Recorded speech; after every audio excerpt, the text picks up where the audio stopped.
বিশ্ববিদ্যালয় ভর্তি পরীক্ষার মতো প্রতিযোগিতামূলক পরীক্ষা ফেস করতে হলে অনেক আগ থেকেই মানসিকভাবে প্রস্তুতি নিতে হয়। সো এই প্রস্তুতির বিভিন্ন ধাপে ধাপে একাডেমিক সিলেবাস তো রয়েছেই, একই সাথে মেন্টালি একটা দারুণভাবে প্রিপারেশন, অর্থাৎ ওই কঠিন সময়কে ফেস করার জন্য একটা প্রস্তুতি তোমাকে অবশ্যই নিতে হবে। প্রশ্নপত্র কেমন হবে, ওই সময়ের মধ্যে কিভাবে সলভ করতে হবে, এই সব কিছুই আসলে একটা বার্তা দেয় বিগত বছরের প্রশ্নগুলো। সেই ধারাবাহিকতায় আজকে আমরা আলোচনা করব ঢাকা বিশ্ববিদ্যালয়ের বি ইউনিট অর্থাৎ সম্মিলিত ইউনিট, যেখানে আর্টস, কমার্স, সায়েন্স সবাই পরীক্ষা দিতে পারে আসলে 2018-19 সেশনের প্রশ্ন। সো কথা না বাড়িয়ে আমরা আজকের প্রশ্নে চলে যাই।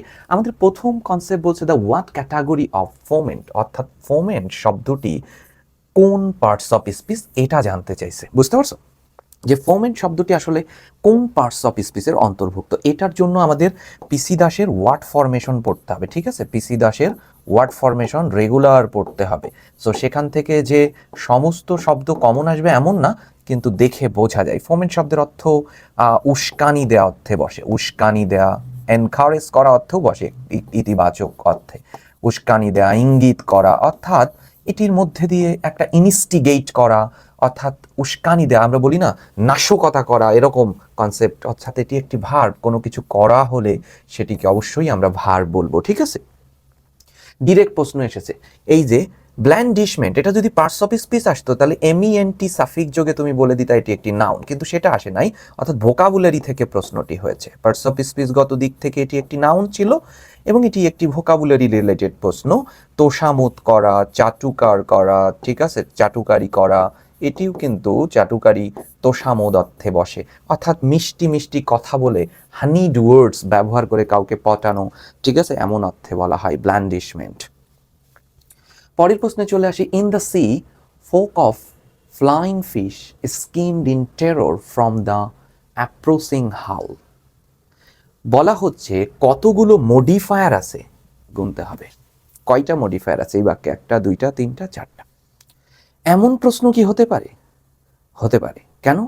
কারণ আমাদের মডিফায়ার আমাদের সিলেবাসের অন্তর্ভুক্ত।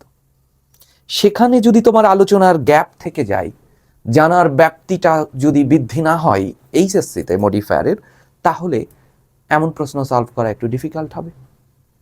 কিন্তু এই প্রশ্ন সলভ করা, অ্যাডমিশন প্রশ্নকর্তা এরকম প্রশ্ন দিবে, এটাই স্বাভাবিক, কারণ সে এইচএসসি সিলেবাস যখন দেখেছে মডিফায়ার তো আছে।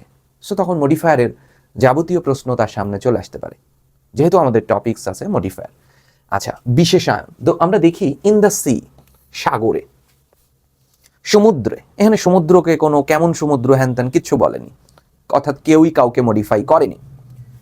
ফোক অফ ফ্লাইং ফিশ, অর্থাৎ এই যে মাছ, এই মাছকে মডিফাই করেছে উড়ন্ত মাছ, এটা একটা মডিফায়ার হলো। একটা সমুদ্রে উড়ন্ত মাছ কি হলো? স্কিমড ইন দ্য টেরর, ভয়ে পালায়ে গেল। কোথা থেকে? অর্থাৎ ফ্রম দ্য অ্যাপ্রোচিং হাউল। হাউল মানে জাহাজ, জাহাজের গা, আসলে জাহাজ ধরলাম। ওই অ্যাপ্রোচিং কেমন জাহাজ? অগ্রসরমান জাহাজ, অগ্রসরমান জাহাজ, অর্থাৎ আগাচ্ছে। ধরো পাখিরা সমুদ্রে উঠছে, জাহাজ আসতেছে, ওই অগ্রসরমান জাহাজ দেখে তারা ভয়ে সবাই চলে গেল। তাহলে জাহাজকে মডিফাই করেছে এই অ্যাপ্রোচিং, আর কোনো শব্দ কাউকেই মডিফাই করেনি। অর্থাৎ এই বাক্যে দুটো মডিফায়ার ব্যবহার হয়েছে, একটা হচ্ছে অ্যাপ্রোচিং, আরেকটি হচ্ছে flying. Participle, participle, present participle.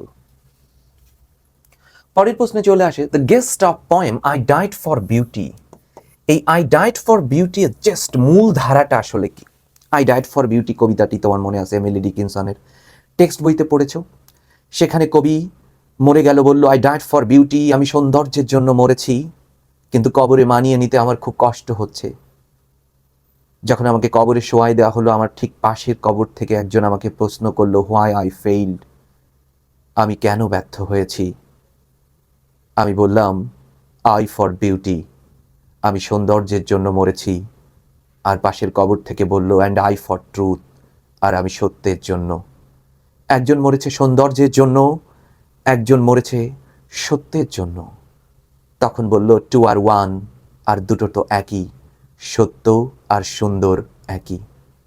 এবং তখন তারা বলল উই ব্রাথানার, আমরা ভাই ভাই। তার মানে এই কবিতার আলোচ্য বিষয় সত্যই সুন্দর আর সুন্দরই সত্য। জন কিটসের সেই আত্মীয় বাক্য, truth is beauty, beauty truth. D option correct form. তার মানে আমাদের টেক্সট বইয়ের কবিতাগুলোকে, ওই কবিতার মূল ভাব কি, ওই কবিতার মধ্যে যে ফিগার অফ স্পিচ রয়েছে সেটা জানা, ওই কবিতার মধ্যে কবিতার ছন্দ সম্পর্কে জানা, রাইম স্কিম সম্পর্কে জানা, এই ব্যাপারগুলো তোমাকে জানতে হবে। এখান থেকে প্রশ্ন হতে পারে, এই যে এক কথায় বলে দিল আই ডাইড ফর বিউটি, কবিতার মূল ভাবটা কি? ওখানে যে দুটো চরিত্র, কবি সত্যের সৌন্দর্যের জন্য আর তার পাশের কবরের প্রতিবেশী সত্যের জন্য বললো অ্যান্ড আই ফর ট্রুথ, আর আমি তো সত্যের জন্য। তখন তারা বলে উঠল দ্য টু আর ওয়ান, সত্য আর সৌন্দর্য ওয়ান, একই। উই ব্রাথানার, আমরা ভাই ভাই। অর্থাৎ beauty is truth, truth beauty. পরের প্রশ্ন বলছে ড্রিমস আর ডিসগোয়েস্ট ফুলফিলমেন্টস। দেখছো টেক্সট বই থেকে কবি প্রশ্ন এসেছে, টেক্সট বুক, ড্রিম থেকে। বলছে স্বপ্ন হচ্ছে ডিসগোয়েস্ট ফুলফিলমেন্টস অফ রিপ্রেসড উইশেস, তোমার অবদমিত ইচ্ছার বহির প্রকাশ। সেই সিগমন্ড ফ্রয়েডের ইন্টারপ্রিটেশন অফ ড্রিম থেকে এই লাইনটা নেওয়া হয়েছে, যেটা তোমার টেক্সট বইতে আছে। অর্থাৎ তুমি ধরো চিন্তা করতেছো সমাজের একজন খুবই ভয়ানক গুন্ডাকে তুমি মারবে, তো মারা সম্ভব না, যেহেতু সে ক্ষমতায় তোমার থেকে অনেক আগায়। প্রতিদিন ভাবো ওকে একটা পিটানি দিতে হবে, এবং ওই ইচ্ছাটাকে দমন করে রাখো। একদিন রাত্রে মেরে দিলা, ঘুমের মধ্যে, স্বপ্নের মধ্যে, সারা রাত ধরে ওকে পিটেলে। অর্থাৎ স্বপ্ন হচ্ছে তোমার অবদমিত ইচ্ছার বহির প্রকাশ। যে ইচ্ছাটাকে তুমি দমন করে রাখো সেটার প্রকাশই হচ্ছে স্বপ্ন। রিপ্রেস শব্দের অর্থ দমন করা, এর সিনোনিম হচ্ছে সাবডিউ। সাবডিউ শব্দটাও কি পেয়েছো না? এটাও, এই যে উত্তরটা হইলো, এই শব্দটাও তো টেক্সট বুক থেকে এসেছে, ব্রজেন দাসের মধ্যে তুমি পেয়েছো। আমার তো বই সব মুখস্থ, বুঝছো না? ব্রজেন দাস, সেখানেও সাবডিউ, পরাভূত করা। ইংলিশ চ্যানেলকে Brajen Das subdued the English channel, পরাভূত করেছিল। টেক্সট বই থেকে এসেছে, উত্তরও টেক্সট বই থেকে, লাইনটাও টেক্সট থেকে। টেক্সটের গুরুত্ব অনেক বেশি বি ইউনিটের পরীক্ষাতে। পরের প্রশ্নে চলে আসো। নিচের এই প্রশ্নটার মধ্যে আসলে আলটিমেটলি বেশ কিছু ভুলভাল, অনেক পুরনো প্রশ্ন তো, মানে ঠিক the apostrophe is placed correctly, কোথায় অ্যাপোস্ট্রফি হয়েছে? আমরা দেখতে পাচ্ছি প্রত্যেকটা কোয়েশ্চেনের মধ্যে ওয়ান অফ আছে। সো এটা নিয়ে একটা রাইট ফর্ম অফ ভার্বসের কনসেপ্ট, মানে সাবজেক্ট ভার্ব এগ্রিমেন্টের one of, each of, every অফের পরে নাউনটি হবে প্লুরাল। টাউনস পশ এরিয়াস হতে হবে না, এরিয়া আছে তাই ভুল রয়েছে, এরিয়াস, এইটা আমরা নিতে পারি, এটাও বাদ, এটা আমরা নিতে পারি। তাহলে এই পর্যন্ত আমরা একটা কনসেপ্ট দাঁড় করাইলাম, in one of the towns posh area. এইখানে অনেকেই ভুল করবে যে টাউনস তো এইটা প্লুরাল, আর টাউন অ্যাপোস্টপিয়াস মানে শহরের, কিন্তু এইখানে অর্থ কিন্তু এইটা হয় না, এই পুরোটা অর্থ হয়েছে এরকম। অর্থাৎ অভিজাত এলাকার ওই কনসেপ্টটা বোঝাচ্ছে। এবার বলতেছে মাই প্যারেন্টস হোম, মানে বাবা মা উভয়েরই। সো বি অপশনে এই জায়গাতে কমন কনসেপ্টের পরে যে অ্যাপোস্ট্রফি হয়, so B option correct form. যেমন আমরা বলি বয়েস, এই গার্লস, এমন, কিন্তু রহিমস প্রপার হলে এখানে বসে। স্পেলিং কি বলেছে আমরা? আচ্ছা, চারটা অপশনের মধ্যে কোনটি আসলে কারেক্ট স্পেলিং? ঠিক আছে, কনসিয়েন্স মানে বিবেক, তার অ্যাডজেক্টিভ ফর্ম এসেছে কনসিয়েন্সাস, TIOUS, বিবেকবান, বিবেকবান, এ অপশন কারেক্ট ফর্ম। পরের প্রশ্নে চলে আসো, প্রোগ্রেস। তো প্রোগ্রেস মানে তো বুঝোই উন্নতি, আমরা দেখি কি বলেছে। উন্নতি, অগ্রসর মান, is the antidote of stagnation. Stagnation মানে স্থির, স্থিরতা, স্থবরিতা, থেমে আছে। আর উন্নতি হচ্ছে মানে চলছে, চলছে, আর এটা থেমে আছে, স্থির আছে। তার মানে চলা আর থামা, এই দুটোর মধ্যে শব্দ কি, সম্পর্ক কি? ঠিক আছে, এই দুটোর মধ্যে সম্পর্ক কি? Antonym, antonym. তো সেটাই বলতেছে অ্যান্টোনিম। হোমোনিম, হোমোনিম দুইবার হয়ে গেছে। হোমোফোনস, এগুলো সম্পর্কে তোমাকে জানতে হবে কিন্তু কি, আর এখান থেকেও প্রশ্ন হতে পারে। Progress is the antidote to stagnation. পরের প্রশ্ন দেখো, সবগুলো অপশনের মধ্যে আমরা পাচ্ছি প্রেপোজিশন, তাহলে এইটা দেখে আমরা বুঝতে পারতেছি প্রিপোজিশন থেকে এসেছে। এখন এই প্রেপোজিশনটা আমরা বসাই, ইট ইজ ডিফিকাল্ট, অত্যন্ত কঠিন, টু এর পরে ভার্বের বেস বসেছে, sympathize for an unfortunate man, appropriate preposition, sympathy, empathy for. to keep an eye on শব্দের অর্থ হচ্ছে লক্ষ্য করা, অবজার্ভ করা, টু অবজার্ভ ইডিয়মস থেকে এসেছে। পরের প্রশ্নে চলে আসো, শি ক্যান ইজিলি, সে খুব সহজেই পারে, অন্যের সাথে গেট অ্যালং, মিশে যেতে পারে, অ্যাডজাস্ট করতে পারে, তাহলে গেট অ্যালং উইথ আদার্স মানে মানিয়ে যাওয়া, কোপ আপ উইথ, মানিয়ে যাওয়া পরিস্থিতি কারোর সাথে। ইডিয়মস পড়তে থাকো। The verb of form of humanity, PC দাসের বইতে ওয়ার্ড ফরমেশনের মধ্যে আছে হিউম্যানিটি, নাউনের ভার্ব ফর্ম হচ্ছে humanise. Find appropriate antonym of malaise, ইংরেজিতে যত শব্দ আছে যার মধ্যে ম্যাল কথাটি থাকবে, ম্যাল শব্দের অর্থ হচ্ছে খারাপ, খারাপ। এর বিপরীত কি? অ্যাপ্রোপ্রিয়েট অ্যান্টোনিম, বিটার মানে তিক্ত, তার মানে তিক্ত কিন্তু খারাপ ব্যাপারই। অ্যানিমোসিটি মানে শত্রুতা, এটাও খারাপের মধ্যেই পড়ে। ম্যালিভলেন্স, ম্যাল শব্দের অর্থই হচ্ছে খারাপ, তার মানে এটা উত্তর হচ্ছে না। কাইন্ডনেস, দয়ালু, MAL আর MALE, ম্যাল মানেই হচ্ছে খারাপ। দেখো না, এই যে আমরা যদি বলি ম্যালাড্রয়েড, ম্যালাড্রয়েড, দেখো ম্যাল শব্দের অর্থ খারাপ, ভালো করে বুঝো, খারাপ। আর প্যারাগন কোচিং এর একটা বই আছে, অ্যাড্রয়েড মানে দক্ষ, তার মানে খারাপ দক্ষ বলে তো কিছু হয় না, তখন তুমি বুঝেই যাচ্ছ এটি অদক্ষ, আনস্কিলড। আবার দেখো মালডিকশন, ডিকশন, মাল শব্দের অর্থ খারাপ, DICT, ডিক শব্দের অর্থ কথা বলা, তার মানে মালডিকশন মানে খারাপ কথা বলা। খারাপ কথা বলা মানে কি? কাউকে গালি দেয়া, অ্যাবিউজ করা, কাউকে সমালোচনা করা, ক্রিটিসাইজ করা। বুঝতে পেরেছো? সো কাইন্ডনেস উত্তর হয়ে গেল। পরের কনসেপ্ট দেখো, মিনাস লাভলি ভয়েস ওয়াজ মিউজিক, আর মিনার ভয়েসটাকে মিউজিকের সাথে তুলনা হচ্ছে। সরাসরি তুলনা হলে তাকে আমরা রূপক বলবো, ম্যাটাফোর। সিমিলি মানে একটার মতো আরেকটি, যে মিনার ভয়েস যেন সঙ্গীতের মতো, এমন কথা হলে আমরা বলতাম সিমিলি, কিন্তু মিনার ভয়েসই আমার কানে সঙ্গীত হিসাবে লাগলো, তার মানে ডিরেক্ট তুলনা হলে ম্যাটাফোর। পরের প্রশ্ন দেখো, he questioned softly why I fail, এটাকে ন্যারেশন করতে বলছে। ভালো করে বুঝো, একটা কমা ইনভার্টেডের মধ্যেই শেষ, মানে এইটা কিন্তু ইনডিরেক্ট স্পিচে আছে, ইনডিরেক্ট স্পিচ। এইটাকে যদি ডিরেক্ট স্পিচ তাহলে করে নিতে হবে। ডিরেক্ট স্পিচ হলে কেমন হইতো? হি আস্কড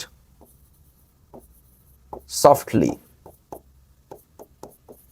সে কোমল ভাবে জিজ্ঞাসা করেছিল যে, এবার কমা হতো, তারপরে এমন হতো, হোয়াই, অক্সিলারি ভার্ব আনো, পাস্ট টেন্স আছে ডিড, আই, ডিড থাকলে ভার্বের base, why did I fail, এমন হতো। So B option correct form. Narration থেকে এসেছে, আবার কবিতা থেকে। এই লাইনটা কোথা থেকে আসলো?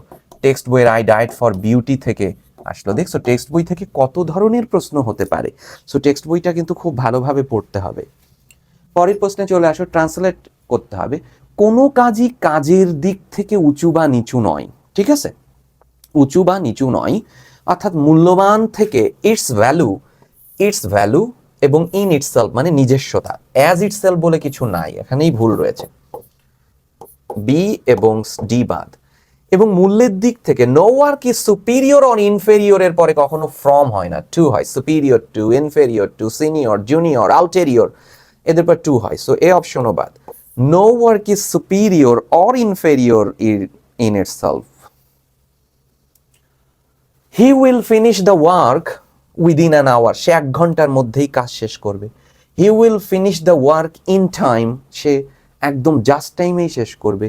হি will finish the work in on time মানে একেবারে শীঘ্রই শেষ করবে, খুব তাড়াতাড়ি। A option correct form. Prepositional ফ্রেজের কনসেপ্টগুলো বুঝতে হবে। আবারও প্রশ্ন এসেছে প্রেপোজিশন থেকে। শি ওয়াজ স্লাইডিং, স্লাইড মানে দেখতেই পাচ্ছ, এইভাবে আস্তে আস্তে স্লাইড করে পাহাড় থেকে নামতেছে। প্রথমে তার স্ট্রেস ছিল, ওভার থিঙ্কিং করতো, অ্যাংজাইটি আসলো, হোপলেসনেস আসলো, সব স্যাডনেস আসলো, এবং ফাইনালি সে ডিপ্রেসড হয়ে গেল। তার মানে এই যে আস্তে আস্তে এখান থেকে এখানে, এখান থেকে এখানে রূপান্তর হয়েছে, অবস্থার পরিবর্তন হলে প্রেপোজিশন ইনটু বসে। স্লাইডিং ইনটু, বুঝতে পেরেছো? প্রেপোজিশনের যে কনসেপ্টটা আমরা পেলাম, এই জায়গাটাই কিন্তু আমরা বুঝতে পারতেছি। She was sliding into depression. পরের প্রশ্ন দেখো, I like traveling to visit different places of the world. ভালো। In this sentence verbal noun কোনটি? এই যে ভার্বাল নাউন, ভার্বের সাথে আইএনজি যোগ করে সে নাউন এবং অ্যাডজেক্টিভের কাজ করে, সেটাকেই আমরা ভার্বাল নাউন বলি। সো ট্রাভেলিং ছাড়া এখানে কোনো ভার্বাল নাউনই ছিল না যা ভার্ব থেকে আইএনজি হয়ে নাউন হতে পারে, এমন আর কোনো শব্দ ছিল না। Find the correct use of although. Although কখন বসে? দো অথবা অলদো একটি ক্লজ মার্কার, এটা আমরা সবাই জানি। দো অথবা কি অলদো হচ্ছে ক্লজ মার্কার। এরপরে একটা ক্লজ বসে, দো he is poor he is honest. তার মানে বিপরীত ধর্মী দুটো বাক্য তৈরি হয় এমন অর্থে। ঠিক এমনভাবেই although he is young he is very careful. যারা ইয়াং তারা এত কেয়ারফুল, কেয়ার টেয়ার করে না, র্যান্ডম কাজ করে, কিন্তু উনি কেয়ারফুল ছিল, বিপরীত ধর্মী ছিল, জানো তো। পরের কনসেপ্টে চেঞ্জ দ্য ভয়েস। আচ্ছা, ভয়েস করতে বলতেছে, দেখি আমরা। এটা সাবজেক্ট, গিভ আপ হচ্ছে ভার্ব, দ্য ফাইট অবজেক্ট। তাহলে অবজেক্টকে সাবজেক্ট করি, দ্য ফাইট। কোন টেন্স আছে? ডিড, পাস্ট টেন্স, তাহলে ওয়াজ অথবা ওয়্যার, ওয়াজ। নেগেটিভ আছে নট, মূল ভার্বের third form, given up by here object him. Even though দিয়ে আরেকটি ক্লজ তৈরি হলো, হি অক্সিলিয়ারি ভার্ব মূল ভার্বের থার্ড, এটা তো প্যাসিভ করাই আছে। হি ওয়াজ বোরেস শব্দের অর্থ থেতলে যাওয়া, তো মুখটুক থেতলে যাবে, দাগ হয়ে যাবে, এমনি এমনি হবে না। কেউ বক্সিন মারলে হবে, কারোর দ্বারা হবে, কোনো কিছুর জন্য হবে, সো এটা তো প্যাসিভ দেয়াই আছে। The fight was not given up by him even though he was badly braced. C option correct form. পরের প্রশ্ন, আচ্ছা এইগুলো আমাদের প্রশ্ন ছিল আজকের প্রশ্নে 17-18 প্রশ্ন, অর্থাৎ এই 17-18 থেকে টেক্সট বইয়ের দৌরাত্ম্য কিন্তু অনেক বেড়েছে। ব্যাকরণ প্রশ্ন হলেও সেটা টেক্সট বইয়ের কনসেপ্ট থেকে হয়েছে, মানে নানাবিধ প্রশ্ন কিন্তু হয়েছে। সো এইভাবে প্রশ্ন কিভাবে সলভ করলাম, কোন টপিকস থেকে আসলো, কোন টপিক্সের গুরুত্ব, আজকের প্রশ্ন অন্তত আমাদের মধ্যে এই মেসেজটা দিয়েছে যে টেক্সট বইয়ের উপর তোমাকে বস হইতে হবে আসলে। এবং এই টেক্সট বইয়ের যে কত লিটারারি ফর্মগুলো রয়েছে, কত কনসেপ্টগুলো রয়েছে, এই জায়গাগুলোই তোমাকে খুব দারুণভাবে পড়তে হবে। সো সেইটার মানে একদম মানসিকতা পড়ার মতো করে এখনই কিন্তু নিজেকে প্রস্তুত করো যে আগামী 3 মাস আমার উপরে রোলার কোস্টার চলবে। এই মানসিকতা যাদের আছে তাদের জন্যই অ্যাডমিশনে আসলে তারা ফিট ফর, ঠিক আছে? গেট অ্যালং উইথ, একটু আগেই দেখলা, তারাই অ্যাডজাস্ট করতে পারবে এই পরিস্থিতির সাথে। তো এই পরিস্থিতির সাথে যাতে তোমরা অ্যাডজাস্ট করতে পারো আসলে, ঠিক সেইভাবেই লেকচারে এখন যখন স্টুডেন্টদের মধ্যে নানাভাবেই আসলে মোটিভেশন গ্রো করে। খুব ভালো মানের লেকচার হইলে তার মধ্যে যে ভাইয়া তো খুব ভালো পড়াচ্ছে, তাহলে আমিও একটু জেগে উঠি, এটাও একটা মোটিভেশনের একটা উপায়, ঠিক আছে? কথা বলে বলে এরকম হবে না, মানে ভেতরে যখন কাজ করা শুরু করবে, ভালো বোধগুলো যখন জাগ্রত হবে, ঠিক তখনই ওই যে একটু আগে বললো ইসের মধ্যে কনসিয়েন্স, তোমার যে বিবেক জাগ্রত হবে, তখনই তোমার আসলে অ্যাডমিশনটা তোমার কাছে ফ্রুটফুল হয়ে উঠবে। এবং আশা করি তোমার বিবেক যাতে জেগে ওঠে এই দিনের মধ্যে, এই দিনগুলোর মধ্যে, সেই প্রত্যাশায় আজকে শেষ করছি। আবার আগামীকাল দেখা হবে আরেকটি প্রশ্ন সলভ সেশনে। সবাই ভালো থেকো, আল্লাহ হাফেজ।